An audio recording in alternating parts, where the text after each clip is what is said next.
Hey, what's going on, everybody? It's Mike again with another AI prompt Blender video. Happy New Year to everybody. I'm gonna apologize in advance that I'm a little stuffy. I'm definitely under the weather. It is New Year's Eve, and I'm stuck in the house, sick as a dog. So I figure I'd get back on the Blender grind with another AI prompt. This one wants me to make a kind of cyber swamp type deal with a little robot reaching out to a what's it called? Reaching out to like a breaker panel kind of. Um, Definitely shooting for the moon on this one. Uh, I've been on the offline grind, like kind of just not filming stuff, but watching YouTube videos and Googling stuff, new techniques and how to do this and how to do that. And I've been working on some stuff on my own time. So this is kind of another progress video of where I'm at and how I'm doing with all this. Sticking with it. This is week number two, prompt number two. So without further ado, let's get into it.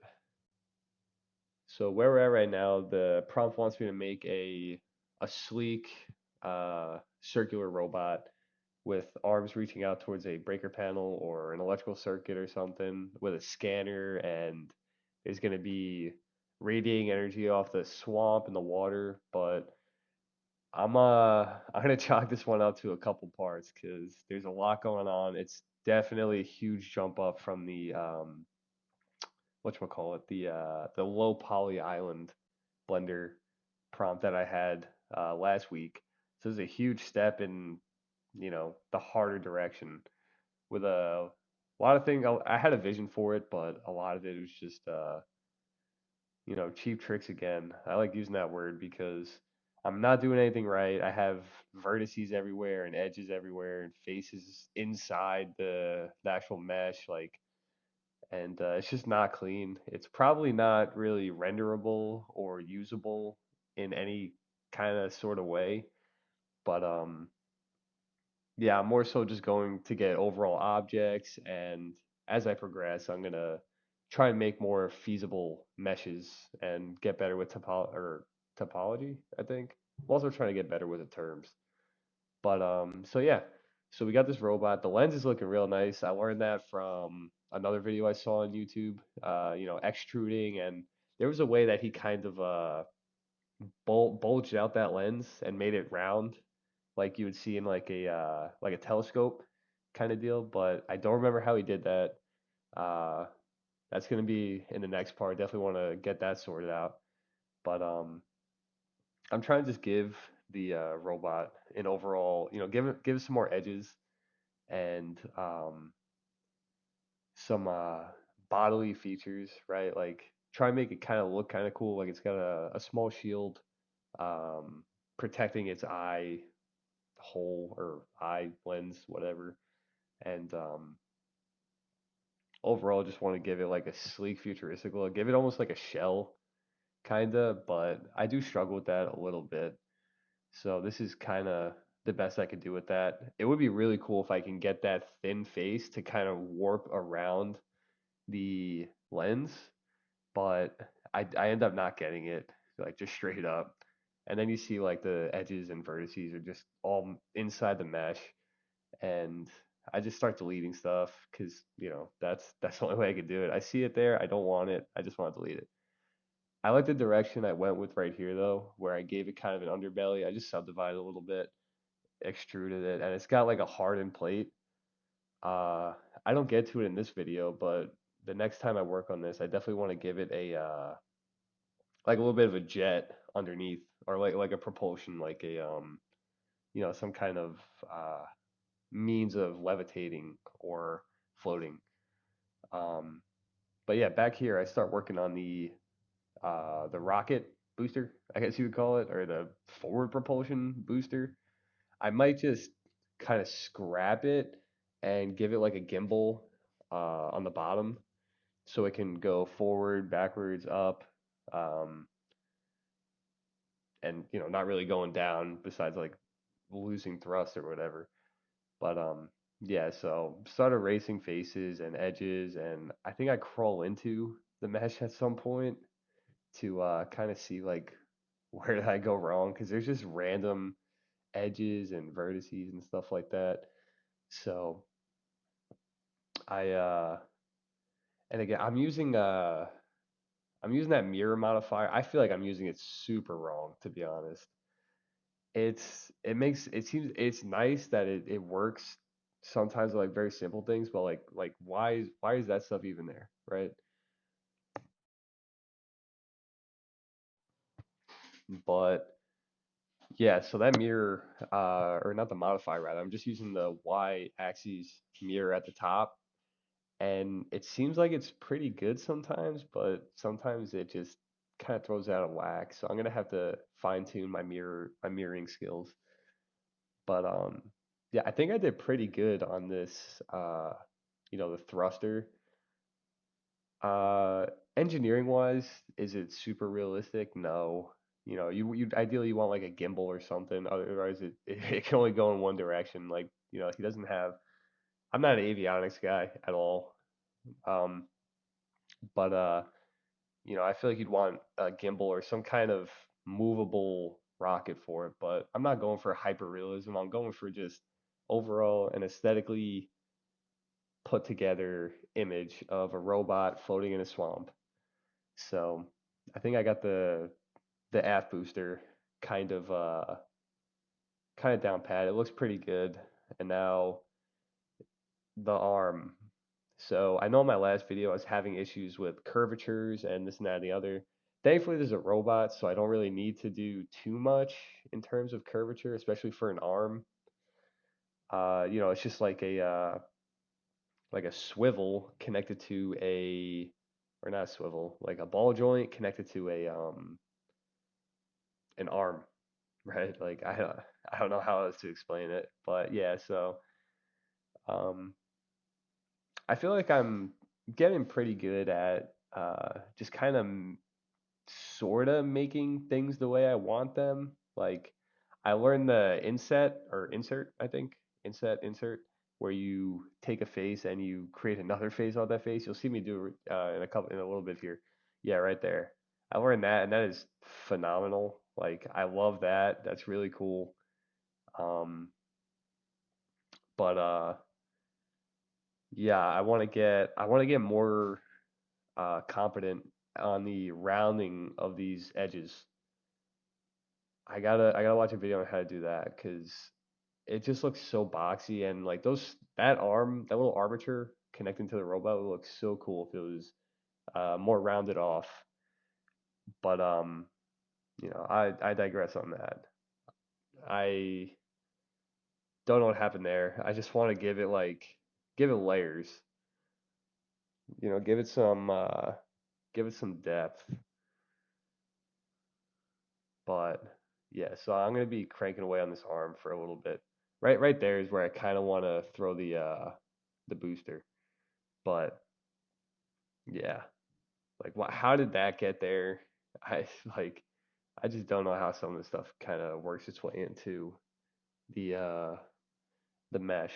But yeah, the arm I was honestly really enjoying. I like the way it started out, um, like this. I angled those in, so it looks like a ball joint that you would see on like a Bionicle or um like a Lego part. There's me trying to figure out the how to give that circle the faces, or yeah, give it some more faces and then kind of bulge it out. Because I did it, I watched it in a video and I just cannot remember how to do it at this time.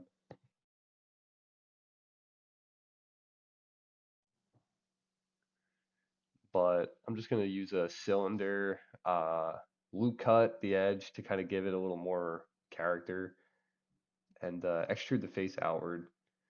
And it it looks like a robotic arm, kind of. It was a little too short here, so I just redid it or extended it again. But oh, what I was looking for right there was I've seen people do it in other videos where they add like character like it's almost like bones. I thought it was in the meshes, maybe I missed it, but They kind of just add bones to give it like overall movement. That's way advanced for where I'm at, but I seen them do it, and it seems like you could make some good movements with it. But I don't think this one's gonna be my Mona Lisa, right? It's number two. That's another cool thing I learned, how to import some pictures and some references and just keep them on the plane so I could see them. This was a mess. There's no other way to put it. I I know what I wanted to do in my head, but I just could not do it. I needed to, in hindsight, I should have I think shrink wrapped it or whatever it is to that ball. Made the ball like the anchor point and then shrink wrap it because I wanted the cylinder to kind of suck onto it like it was a like a competent like a connected part of it. So I just started deleting faces and I didn't like the way it looked, so I deleted it at some point. And honestly, that's the standard I should set for myself, and honestly, everybody should set for, themselves. It's like if you don't have time to do it right, then you have time to do it over. So I just keep pushing forward, knowing good and well I hate the way it looks, and I'm like, oh, I'll make it work and whatever. And I just hate the way the arm looks, and it looks so weird. Come back here to kind of fix the interconnecting faces on the thruster or booster or whatever you want to call it. And that kind of goes back to the saying I just said, like if you don't have time to do it right, just do it over. You have time to do it over. So I went back in here, and am I doing it right? Debatable, we could argue that.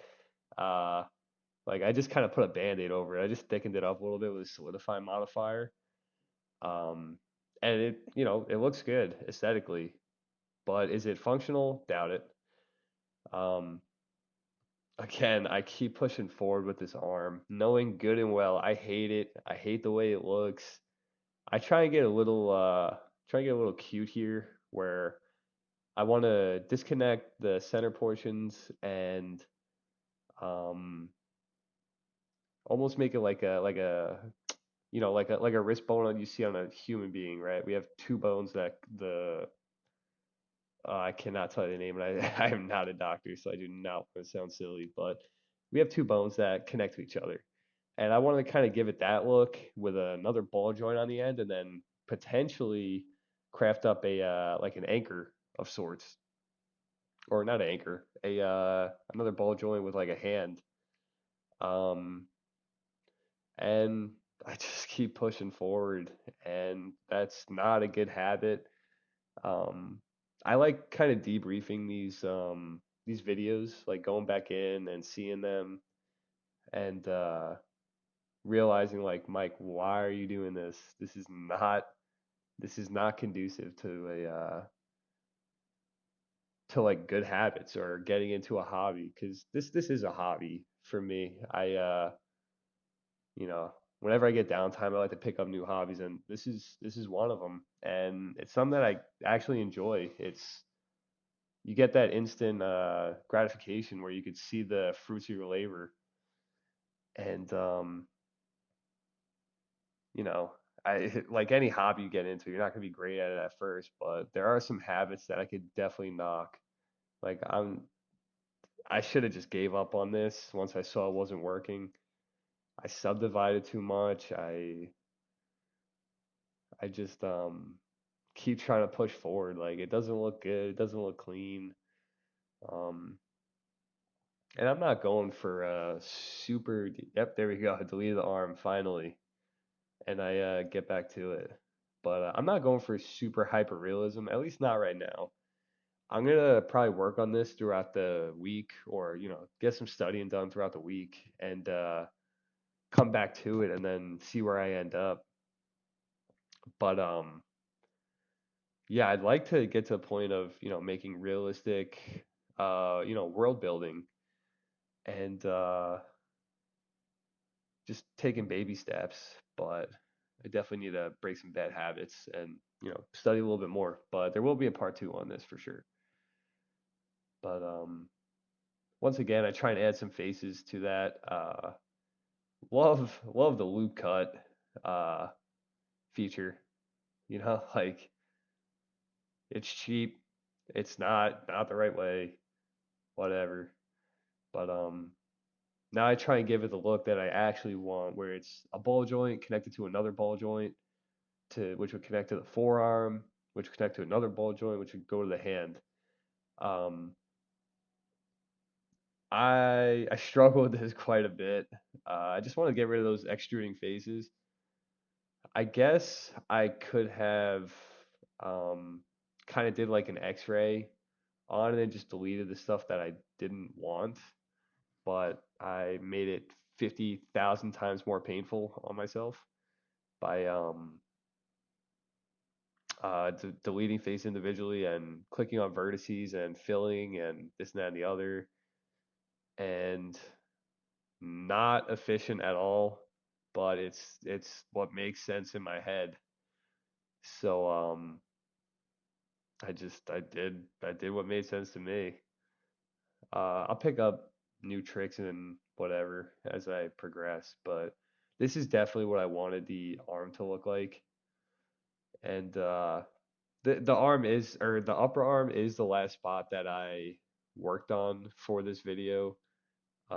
This is about an hour and 45 minutes on New Year's Eve, so I'm definitely not itching to let being sick ruin my night or get too deep into a project and then, start getting lazier and lazier. So I'm gonna come back to it, but I like the way the arm looks. I'll figure out a way to redo that ball joint. But yeah, so far I'm really happy with how it's coming out. Please tune in for part two and see you then. Thanks for tuning in.